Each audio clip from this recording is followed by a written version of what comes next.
Selamat datang kembali di acara resital musik klasik virtual DIPI tahun 2022 yang diselenggarakan untuk menggalang dana abadi riset ilmu dasar. Selain menyelenggarakan pagelaran musik, kita juga akan bertemu dengan para ilmuwan serta peneliti yang memiliki reputasi internasional. Kali ini kita akan bertemu dengan peneliti fisika nuklir kelas dunia dari Universitas Indonesia. Selamat datang Prof. Terry Mart, apa kabar? Terima kasih Prof. Retno, kabar baik sekali. Alhamdulillah. Selain dengan Prof. Terry Mart, kita juga dihadiri oleh Profesor Yatna, Direktur Eksekutif DIPI, untuk berbincang-bincang dengan Profesor Terry Mart tentang pengalaman beliau sebagai peneliti dalam bidang fisika nuklir. Halo Pak Yatna, apa kabar? Baik, terima kasih Prof. Retno. Halo Prof. Terry, bagaimana kabarnya? Alhamdulillah, baik. Terima kasih Prof. Yatna. Ya. Para pemirsa, sebelum kita lanjut, saya akan membacakan lebih dulu kurikulum vitae singkat dari Profesor Terry Mart. Beliau lahir di Palembang 57 tahun yang silam. Seorang sarjana fisika dari Universitas Indonesia dengan predikat cum laude yang didapat pada tahun 1988.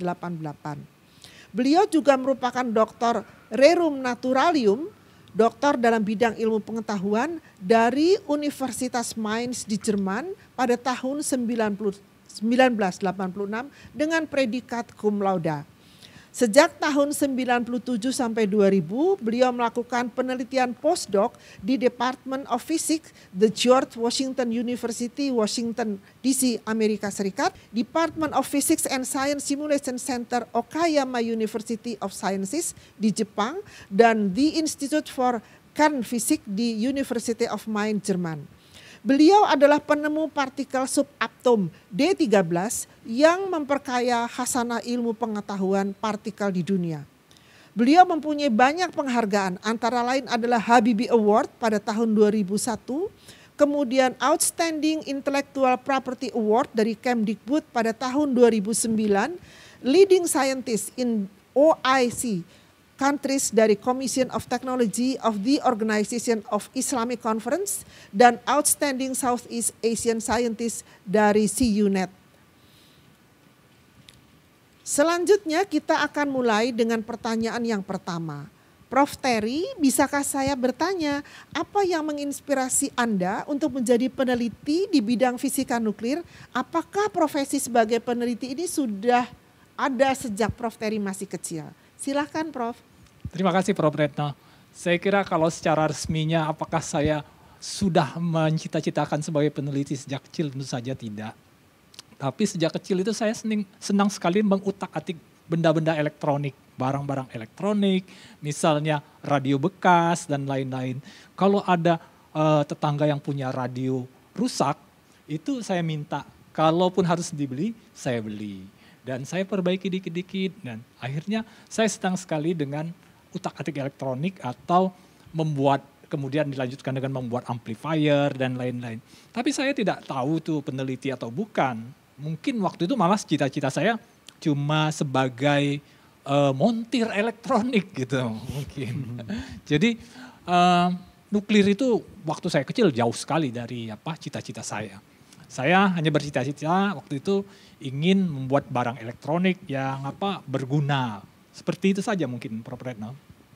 Terima kasih, kalau begitu kita bisa lanjut pada pertanyaan berikut. Mungkin dari saya Prof. Terry, ini kan sudah 32 tahun ya Prof. Terry mengabdi meneliti partikel-partikel fisika ya, yang tentu sangat kecil. Iya. Ya. Bisa diceritakan lebih detail gitu ya mengenai apa sih yang diteliti, kenapa itu begitu penting? Iya, jadi sebenarnya yang saya teliti itu aslinya bukan partikel itu sendiri. Waktu saya melakukan penelitian untuk sarjana, itu saya diberi tugas menghitung reaksi namanya elektroproduksi count. Dan itu kemudian saya sangat tertarik, saya lanjutkan terus sampai saya ke Jerman, waktu itu kuliah doktor S3, saya lanjutkan lagi itu. elektroproduksi kaon. Nah, di dalam reaksi elektroproduksi itu ternyata kami harus memasukkan satu partikel yang waktu itu masih hipotetik, jadi belum benar-benar ada didefinisikan orang di buku partikel data book, belum ada. Kami masukkan, begitu kami masukkan, ternyata itu bisa menjelaskan data dengan baik. Nah, sebagai orang yang masih muda tentu saja saya bisa berspekulasi. Kalau sekarang sudah tua seperti ini, saya jauh dari spekulasi, Pak Prof. Nah, waktu kita masukkan, kemudian ternyata bisa menjelaskan reaksi, wah itu kita masukkan ke jurnal yang kami anggap sakral gitu, dan diterima langsung di Rapid Communication, kemudian itu cukup menggemparkan di komunitas kami. Jadi bukan seluruh dunia tentu saja, komunitas kami. Dan saat itu ya partikel itu belum terdaftar di buku data partikel dunia. Nah tapi buku partikel dunia itu kan diupdate tiap 3 tahun waktu itu. Di 2-3 tahun berikutnya ternyata saya lihat partikel yang kami klaim itu muncul di situ. Itu partikel D13 itu? Iya, D13 sebenarnya kami sebutnya. Iya. Jadi itulah asal muasal partikel itu, Prof. Reno. Jadi sebenarnya partikel ini hipotetik, tapi kami asumsikan ada di situ. Dan ya alhamdulillah waktu itu ada suatu konferensi di Jepang yang membuat saya jadi bintang waktu itu. Mengapa saya katakan bintang? Karena 75% paper yang masuk atau presentasi di situ membahas partikel kami, Prof. Yana. Itulah asal muasalnya. Dan mengapa penting? Saya kira itu penting untuk komunitas kami saja saat itu. Ya, mungkin ini kan memerlukan konsistensi ya, penelitian terus dengan partikel yang tidak kelihatan itu ya. Apa enggak jenuh ya? Jenuh itu ya relatif, Prof. Yatna. Jadi kalau kita misalnya bisa memandang ini sebagai hobi, ya sulit kita jenuh begitu. Hobi itu seperti apa ya?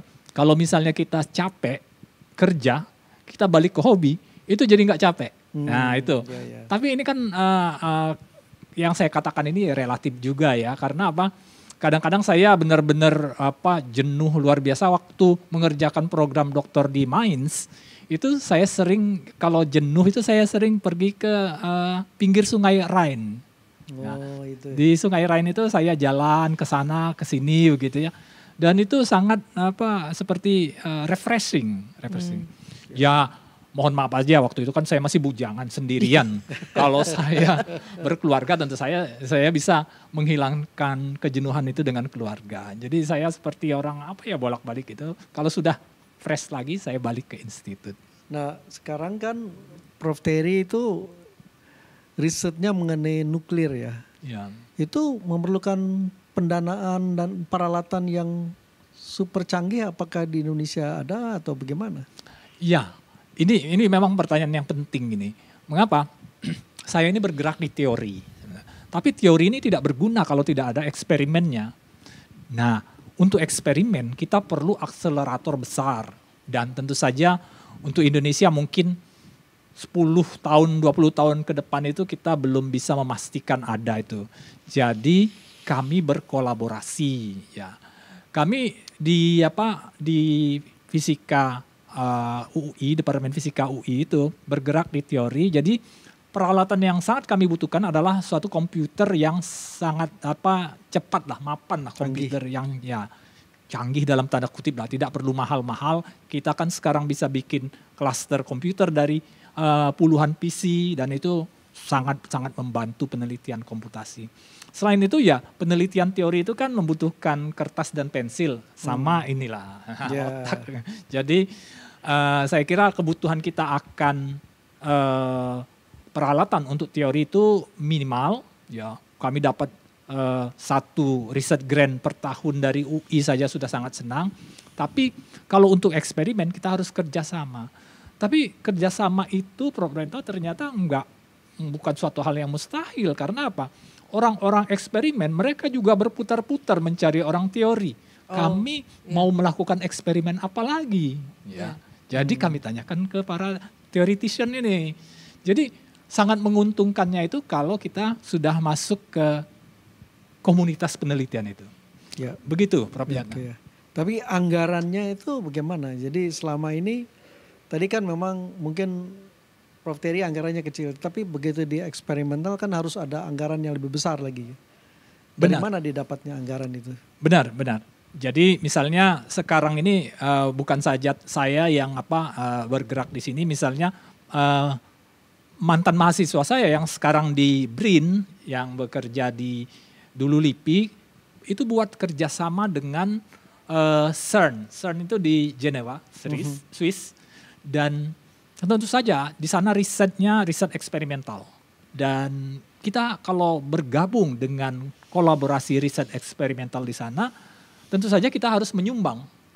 Menyumbangnya itu peralatan pasti ya. Yeah. Jadi tentu saja ini relatif mahal, tapi kan kita bisa menghitung-hitung lah sumbangan kita tuh apa sesuai dengan kemampuan kita. Beberapa, ada negara berkembang yang menyumbangkan semacam tatakan buat detektor yang beratnya berapa ratus ton itu bisa dikapalkan ke sana. Itu ya luar biasa, negara berkembang bisa di situ. Mungkin mantan mahasiswa saya itu membuat bagian kecil dari detektor untuk menyumbang di sana. Ya dengan dana yang kita peroleh di Indonesia ini saya rasa bisa untuk itu. Tapi kalau kolaborasi saya langsung dengan kolega eksperimen di misalnya Jefferson Lab di Amerika atau di Spring 8 di Jepang, atau juga di Mainz itu masih ada juga namanya MAMI, Mainzer Mikrotron. Itu mereka lebih butuh perhitungan teoritik kami. Karena apa? Begini, kalau mereka mau merunning eksperimen, menjalankan eksperimen, itu mereka harus hitung dulu secara pasti berapa lama eksperimen ini harus dilakukan.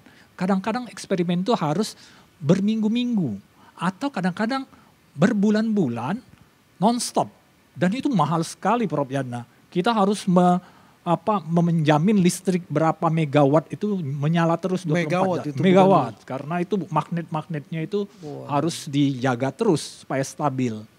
Nah, karena mahal sekali jadi harus dilakukan Monte Carlo simulation untuk menjamin bahwa ini pasti sekian hari, sekian minggu atau sekian bulan. Jadi theoretician di situ sangat diperlukan. Iya, iya.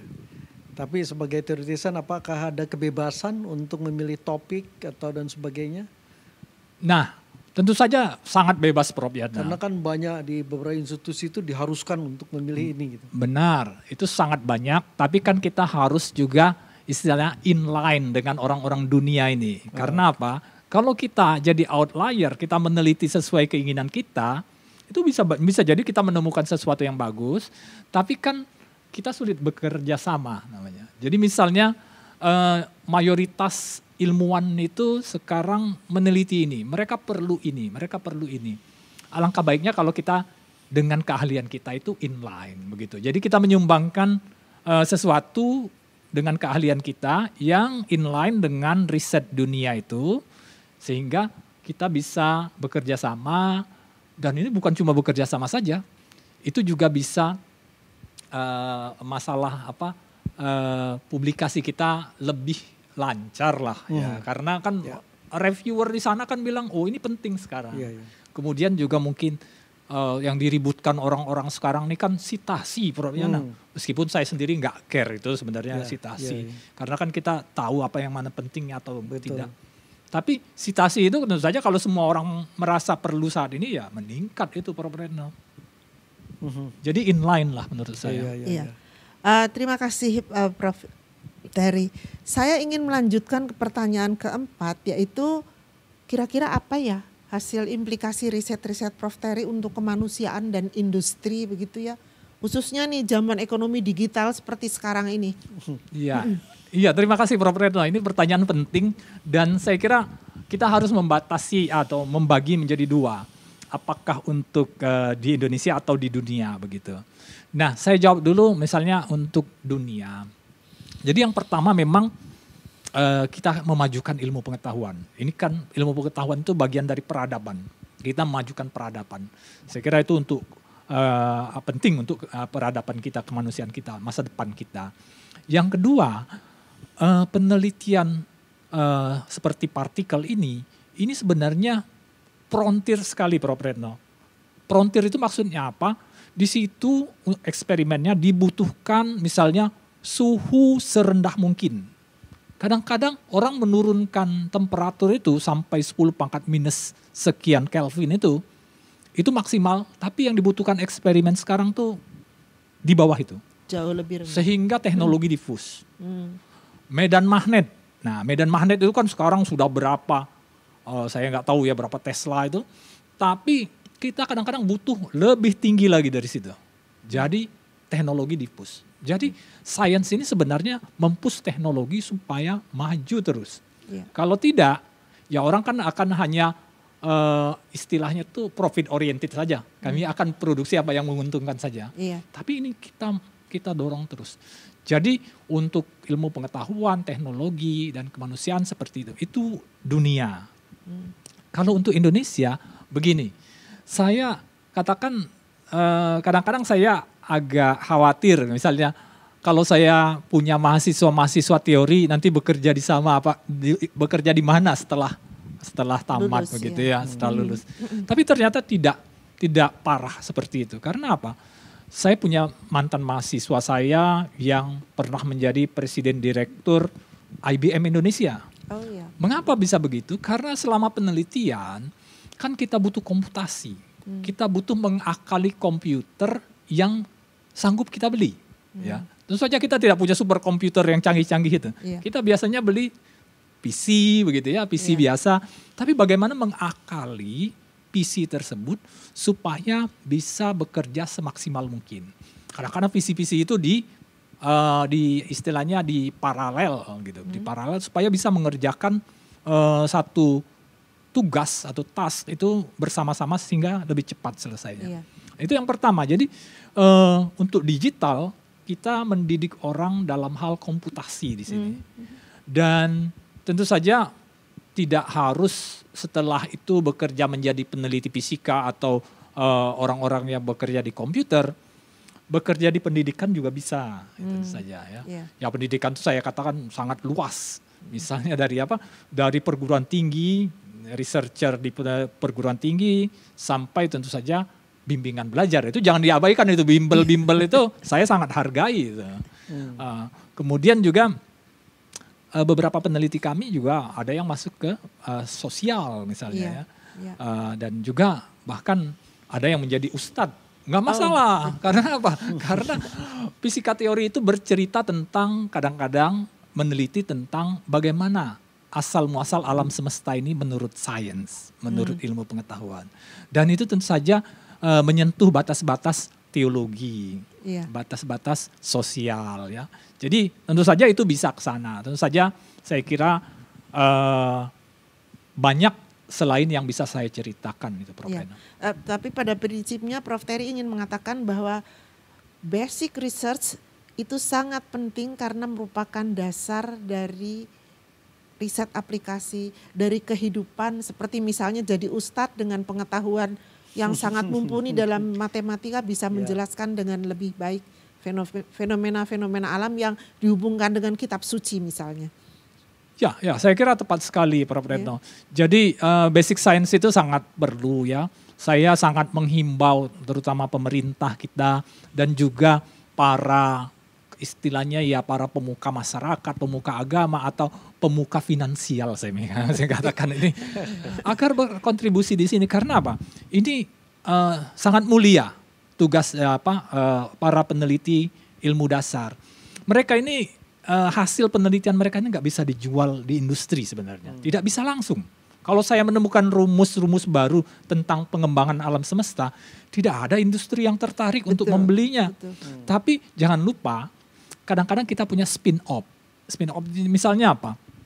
Misalnya di akselerator di Swiss itu yang namanya CERN, itu mereka satu hari waktu itu mendapatkan atau menghasilkan apa yang disebut World Wide Web, WWW itu, yang kita biasa komunikasi dengan browser dan lain-lain. Itu dasarnya dari sana. Mengapa bisa begitu? Karena waktu itu ada kebutuhan, CERN itu kan kolaborasinya ribuan orang. Tidak mungkin ribuan orang itu tumplek di situ. Iya. Bisa nggak kebagian tempat di situ. Jadi ada satu kebutuhan, orang melihat hasil eksperimen itu dari seluruh dunia, dari meja kerjanya di tiap negara. Langsung real time. Iya. Partikelnya itu kemana, kemudian berapa energinya.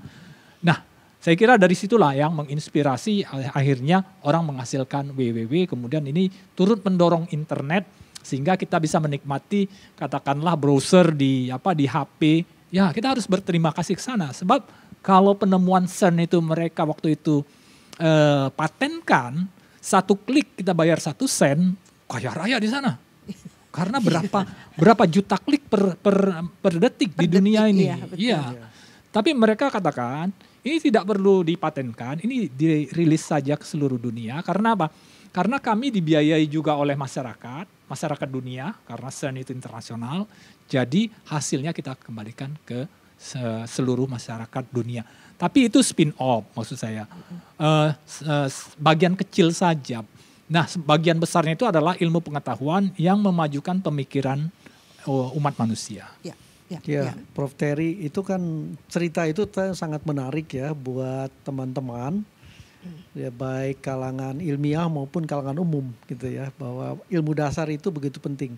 Tapi hambatan apa ya, dan tantangan hambatan apa supaya ilmu dasar itu juga diterima gitu oleh yang kalangan umum gitu ya? Mungkin menurut saya tuh hambatan tuh informasi. Jadi masalahnya informasi pentingnya ilmu pengetahuan dasar itu tidak sampai ke seluruh masyarakat. Maksud saya masyarakat itu luas loh, bukan cuma masyarakat di rumah-rumah, tapi mereka-mereka yang membuat keputusan dan lain-lain. Saya mau cerita tentang keterkejutan saya waktu saya di Washington DC. Waktu itu kan saya lagi mau cari makan. Nah itu saya pergi ke satu restoran ayam goreng, gak usah saya sebutkan nanti saya dibilang dibayar lagi sama restoran. Jadi saya waktu itu pakai baju kaos yang saya beli di Cambridge. Nah si pelayan restoran itu bilang, oh you are from Cambridge, Anda dari Cambridge University. Saya nggak sempat jawab, ya dia pikir langsung saja dia bertanya begitu. Apa yang Anda lakukan di sini? Saya katakan saya riset fisika partikel. Oh, fisika partikel. Anda tahu quark ya? Saya kaget. Ini pelayan restoran kok menanyakan tentang quark. Ya, quark itu bagian kecil dari partikel subatomik itu yang tidak bisa dibagi lagi tentu saja. Dan akhirnya saya sadar bahwa di Amerika informasi sains itu sudah sampai jauh ke pelosok-pelosok masyarakat. Nah, saya kira kekurangan di kita itu adalah informasi ini. Informasi ini belum diterima oleh masyarakat umum, masyarakat pembuat keputusan, ya, dan masyarakat yang lain. Kalau seumpama ini diterima, saya yakin insya Allah mereka semua terbuka untuk membantu. Jadi apa tantangan ke depan kira-kira ya? Tantangan ke depan itu sangat banyak, Prof. Yana. Saya kira tentu saja kita tidak bisa begini saja, maksudnya. Kita harus pertama inline lagi dengan dunia, menjawab tantangan global ya. Saya kira untuk masyarakat kita itu yang harus dipikirkan adalah semuanya itu harus semua sektor itu harus dimajukan. Jadi bukan cuma sektor-sektor yang dianggap selama ini strategis saja, tapi sektor yang lain itu juga harus dimajukan. Saya kira itu tantangannya. Oke. Dan tentu yang paling menarik sekali itu adalah karena Prof. Terry sudah jadi peneliti senior, tentu perlu ada regenerasi ini. Anak-anak mudanya ini gimana caranya supaya mereka juga tertarik dengan sains ya, tertarik dengan ilmu dasar dan sebagainya. Ya. Bagaimana nih menurut Prof. Terry? Terima kasih Prof. Nah ini penting sekali ya, karena anak-anak muda ini harus diperkenalkan pentingnya sains. Dulu saya ini melihat membimbing mahasiswa itu merepotkan, Prof. Yana. Mengapa? Kita waktu itu nggak ada mahasiswa S3, nggak ada. Kita diharuskan membimbing mahasiswa S1 dan harus mengerjakan riset fisika teori yang kuliahnya itu kuliah S2, S3 begitu. Jadi kan ini merepotkan, saya harus mentrain mahasiswa dalam waktu 1 semester, 2 semester agar mereka bisa melakukan riset ini. Nah, dulu akhirnya saya kerjakan sendiri saja riset. Dan itu bisa dilihat di publikasi saya, banyak sekali saya single author dulu. Tapi lama-lama saya pikir ini nggak bisa seperti ini terus. Karena apa? Saya tidak menularkan ekspertis saya ke generasi berikutnya, dan saya tidak mengembangkan bidang ini akhirnya di masyarakat Indonesia. Akhirnya saya mulailah mencoba mengajak generasi yang lebih muda. Saya mulai mencoba mempermudah riset teori ini untuk mahasiswa S1. Ya. Saya yakin sebenarnya ini S3 ini levelnya, tapi ya S1. Jadi kita bagi-bagi saja, kita pecah-pecah. Kamu belajar yang ini saja, kamu belajar yang ini saja. Kadang-kadang saya punya riset begini, oke tolong bantuin saya di komputasi ini. Kebetulan mahasiswanya jago dalam hal Linux. Linux itu kan operating system. Nah itu dia juga bisa diajak untuk riset. Nah mereka tertarik Prof. Yana. Karena apa? Karena mereka kadang, loh fisika teori itu bukan cuma kertas dan pensil saja ya. Ternyata butuh CPU dengan kecanggihan tinggi. Mereka tertarik. Kemudian saya sering cerita juga tentang pengembangan alam semesta, black hole, bintang neutron. Dan itu sangat menarik mahasiswa. Jadi belakangan kami juga mulai menerima banyak mahasiswa S1 yang mau masuk ke grup kami. Saya kira tentu saja ini belum optimal sekali. Saya ingin terus melanjutkan semacam promosi ini. Ya. Tapi bagaimana membuatkan solid penelitian dalam satu tim yang cukup kuat gitu ya? Ya, ini tentu saja saya membutuhkan staff lain ya. Karena apa? Dana juga tentu saja. Jadi pertama saya harus menarik staff lain untuk membuat suatu grup yang solid. Dan dana riset tentu saja sangat penting. Karena apa? Meskipun teori seperti saya katakan tadi, kita butuh komputasi, kita butuh ruangan. Saya bercita-cita begini Prof. Yana. Saya membuat suatu network. Sebenarnya tadinya sih Research Center for Theoretical Physics di Indonesia. Tapi kayaknya ini jauh sekali di horizon. Jauh sekali di horizon. Sehingga akhirnya saya katakan begini, kita buat network research saja. Jadi kalau saya punya mahasiswa, saya konsultasikan topiknya ke sini. Dan kalau saya mengajak profesor di luar negeri, itu juga masih jauh. Karena si profesor di luar negeri meskipun teman kita, dia punya banyak kesibukan. Iya. Dia punya banyak tanggung jawab. Iya. Ini sudah prioritas ke 10 atau 100 lah gitu ya. Nah tapi kan saya punya mantan-mantan mahasiswa di luar negeri nih. Yeah. Nah saya bagaimana memanfaatkan peluang tersebut. Kemudian saya hubungi mereka yang sudah menjadi research associate, mereka yang sudah jadi mungkin profesor di sana. Kita kerjasama lah, kita riset bersama. Jadi kuncinya network ya Pak? Network. Prof. Terry ya? Network. Prof. Terry, penjelasannya tadi luar biasa ya. Saya akan meneruskan pertanyaan yang ke-7 dalam wawancara kita. Gimana ya caranya, bisakah Prof. Terry memberitahukan ke kita untuk bisa memberikan inspirasi pada orang-orang muda, terutama yang bekerja di bidang riset dasar, untuk tetap bekerja di riset dasar, nggak pindah-pindah gitu loh.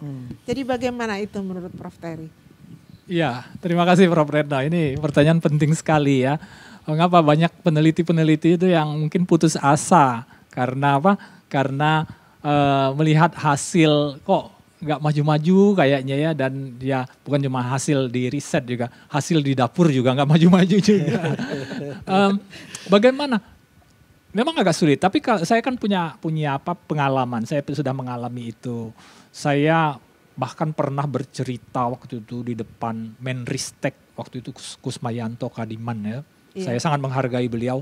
Saya katakan begini, ketika saya diundang rektor, kita bicara riset university, dana miliaran, bahkan ratusan miliar begitu diperlukan. Itu tahu-tahu dari rumah itu ada, waktu itu SMS ya, belum ada WhatsApp. Iya. SMS, mixer di rumah rusak. Kalau mau lebaran besok, beli sekarang. Wah gitu. Saya ceritakan itu akhirnya ke Pak Kusmayanto, Menristek, saya katakan betapa ininya ironisnya kita bicara miliaran, ratusan miliar, mixer yang cuma ratusan ribu itu rusak dan sulit kita sebagai peneliti untuk memperbaikinya. Ya, saya kira itu yang membuat para ilmuwan itu akhirnya berpikir ulang ya. Tapi sebenarnya kalau saya mau bocorkan, akhirnya setelah saya cerita itu di depan menteri dan stafnya itu, saya dikasih honor. Nih Pak buat beli mixer katanya. jadi saya sangat appreciate Pak Kusmayanto. Nah intinya apa? Mungkin untuk peneliti muda supaya tidak putus asa. Pertama itu di set dulu ya. Apakah kemampuan kita itu kira-kira cukup untuk bertahan? Saya biasanya introspeksi tiap 5 tahun gitu. Ya. Dulu ya. Sekarang sih udah terlanjur ya apa boleh buat. Dulu tuh waktu set 5 tahun. Ternyata 5 tahun setelah saya selesai PhD, saya kerja, mula-mula sih saya masih muter-muter, tapi di Indonesia juga, muter ke seluruh dunia, sampai 2001 kan. 2001 saya dapat itu, Habibie Award. Saya lihat ke belakang, oh iya kayaknya saya on the track ini. Saya lanjutkan ya. Kemudian 2006 saya dapat apa, kemudian 2011 saya dapat beberapa penghargaan lagi ya, dan seterusnya. Terakhir itu saya dapat Sarwono Award 2019, mungkin nggak persis 5 tahun. Tapi kira-kira begitu, lihat ke belakang, oh oke. Lihat setelah 5 tahun lihat ke belakang, oh on the track. Kalau sudah 2-3 periode masih on the track, saya kira lanjut. Itu pengalaman saya sih, tiap orang mungkin bisa punya cara masing-masing. Tapi ini yang sering saya ini juga tulis juga, yaitu kita harus punya motivasi tinggi. Itu. Nah, motivasi tinggi itu yang paling sulit menurut saya, motivasi tinggi buat riset. Karena saya belajar dari pembimbing saya dulu, mantan pembimbing saya dulu, dan rata-rata begitu ya Prof. Retno sebelum zaman saya, pulang dari luar negeri, 3 tahun masih bisa riset di universitas, setelah itu habis. Nah, istilah saya itu pembusukan akademis. Oh. Itu ada pembusukan akademis, jadi decay gitu ya. Bagaimana mengubah decay ini, menyetop atau membalikkan ke atas gitu. Iya. Motivasi tinggi. Iya, saya sepakat itu. Karena saya merasakan sendiri. Kemudian ini nih, researcher apalagi nih Prof. Terry kepala keluarga. Bagaimana dengan keluarganya? Apakah mendukung pekerjaan Prof. Terry sebagai peneliti? Kalau bawa ke rumah kerjaan, istrinya marah nggak sih? Gitu. Ya saya kira ini kan seperti hukum kekekalan energi ya. Kalau kita terlalu banyak menghabiskan di riset, tentu saja untuk keluarga kurang. Iya. Ya itu kadang-kadang mesti naik turun sih, nggak bisa kita 50-50 terus ya. Kadang-kadang full mayoritas untuk keluarga, riset kurangi, kadang-kadang mayoritas buat riset, keluarga dikurangi. Ya keluarga alhamdulillah sampai saat ini mengerti, dan setiap kali kalau saya diberi kesempatan untuk memberikan sambutan atas penghargaan itu, saya sampaikan terima kasih saya yang sebesar-besarnya ke keluarga. Saya ingat betul, saya menikah tahun 2000, kemudian tahun 2006 2001 saya harus ke Washington DC lagi, saya meninggalkan istri saya di rumah beberapa bulan. Kemudian 2006 itu saya sudah mempunyai anak, ya, putri saya masih kecil waktu itu 3 tahun. Nah itu saya sedih sekali karena saya harus balik ke Jerman. Saya meninggalkan mereka itu, anak saya digendong sama istri saya. Kemudian yang nangis duluan tuh anak saya begitu saya mau berangkat. Saya sedih sekali waktu itu. Saya sangat ingat sekali momen itu, anak saya yang paling sulung menangis. Dan tentu saja itu butuh ketegaran yang luar biasa dari kita sebagai peneliti ya. Karena apa? Ya kita harus melakukan ini. Kita harus riset dan kita harus stay misalnya di luar negeri paling tidak 3 bulan begitu ya. Betul. Kita harus. Nah, saya kira pengorbanan keluarga saya cukup atau sangat besar dalam hal itu. Mereka bersedia berkorban. Iya. Meskipun mungkin anak saya nggak terlalu interest dengan fisika, begitu. Lebih interest ke biologi nih, Prof. Yatna. Luar biasa. Baiklah, untuk terakhir pertanyaan ke-9. Apakah ada pesan-pesan yang ingin disampaikan oleh Prof. Terry yang dapat menginspirasi para peneliti di bidang ilmu pengetahuan lainnya, bukan hanya sekedar fisika, tapi bidang saya juga gitu. Iya, terima kasih. Terutama buat ilmuwan muda gitu ya. Pesan-pesan saya itu begini. Jadi kalau buat ilmuwan itu bergabunglah dengan komunitas dunia, begitu. Karena apa? Karena kalau kita sendiri di Indonesia itu yang saya bilang motivasi tadi kurang. Kita bisa pulang ke Indonesia kemudian dengan alasan riset strategis dan lain-lain kita mendefinisikan riset kita sendiri ya, ini lebih dipakai di masyarakat, alasan seperti itu ya. Tapi kan kalau untuk riset ilmu pengetahuan dasar ini kan sifatnya general, itu global. Kita bekerja di sini, tapi dampaknya kan global. Saya membuat teori misalnya produksi kaon, tidak bisa produksi kaon di Indonesia yang beda dengan di Amerika. Harus sama. Jadi kita harus masuk ke komunitas dunia dalam hal itu. Sehingga apa? Kita langkahnya sejajar, kita menghasilkan hal yang sama, dan ya kita lebih percaya diri. Ya. Saya satu lagi mungkin pengalaman saya banyak sekali yang menanyakan saya bagaimana Bapak bisa menghasilkan publikasi internasional yang begitu banyak begitu ya. Sebenarnya enggak banyak juga sih. Tapi saya lakukan publikasi itu kebanyakan waktu itu sendirian. Saya bilang karena saya punya kolega di internasional, di komunitas internasional, kalau saya pergi ke konferensi komunitas, saya ketemu mereka, saya konferensi lain, saya ketemu mereka lagi, dan mereka itu sering sekali seperti minta tolong saya. Misalnya begini, mereka katakan ini sudah diteliti di bidang sini, A, di reaksi A, ini sudah diteliti reaksi B, di reaksi C belum. Reaksi C itu Anda yang expertnya di situ. Bisa nggak Anda kerjakan ini? Jadi seperti dikasih PR, Prof. Yatna. Nah, saya kalau pulang dari konferensi dikasih PR, saya kerjakan di rumah itu. Dan itu selesainya cepat. Begitu saya kirim itu mulus sekali ininya proses untuk publikasinya. Karena apa?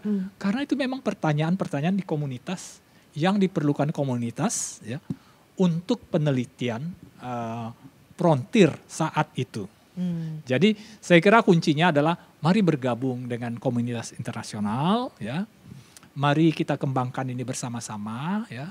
Dan tentu saja sekali lagi untuk para peneliti muda, jangan cepat putus asa ya, jangan cepat putus asa. Yakinlah bahwa kalau kita bekerja bersama-sama kita akan sukses. Terima kasih, hebat sekali.